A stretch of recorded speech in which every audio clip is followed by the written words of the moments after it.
Hey, this is Nashi. Wanted to do a follow-up video on the Glock 26 for concealed carry.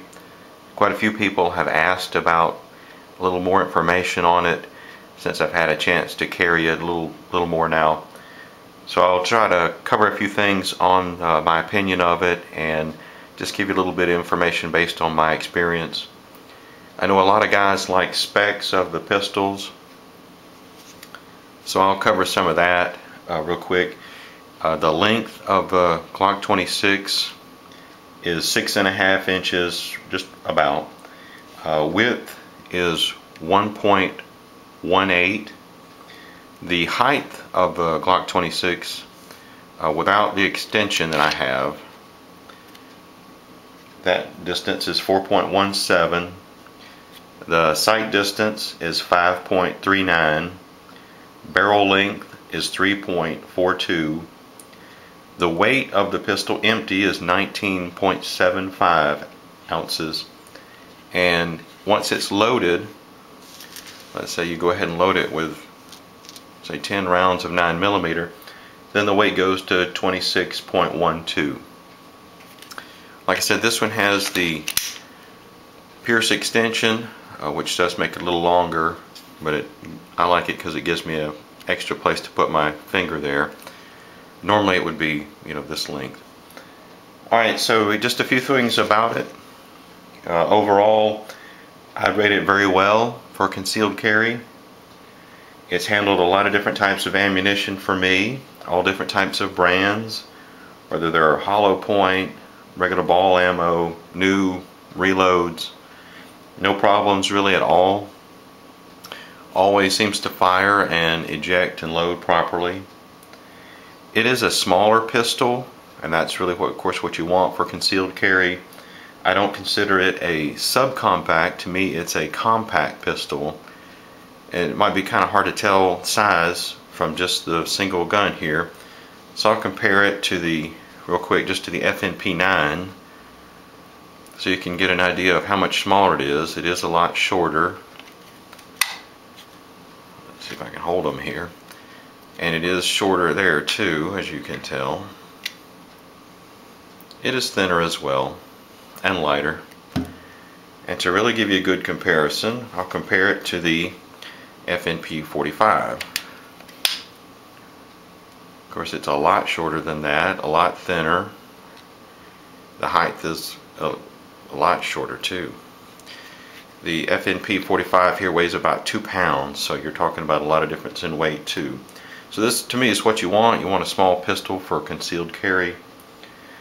This one is small, but it also has good capacity. Standard capacity is 10 rounds. With the extension, it has 12, and that does mean it's a double stack. So the width is a little more than a normal single stack, of course. And that is, one thing that I guess I really don't know that I like about it in a way is the thickness. It is a blocky, squared off pistol, and I think that's something that I notice when I try to carry it inside the waistband. That capacity is great, so that's just what you have to, I guess, accept with that. Trigger pull on it is very nice. I think the trigger pull is about 5.5 pounds, and it doesn't have a lot of play in it. This gun was safety checked, so I'll just show you that real quick. There's not a lot of play in it, and it's got a very crisp trigger, and then it resets quickly too. Very nice. I like that about it. It's got a nice trigger. The sights are okay. They're just regular 3-dot sights. I'm sorry, it's not 3-dot. I prefer a 3-dot, but these are fine for what the intended use of the pistol is.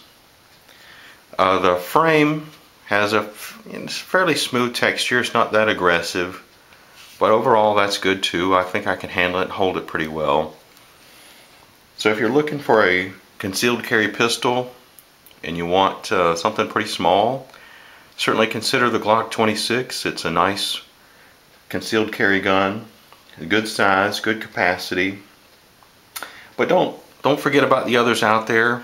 Shop around, see what else is out there. Maybe there's something that you'd like better.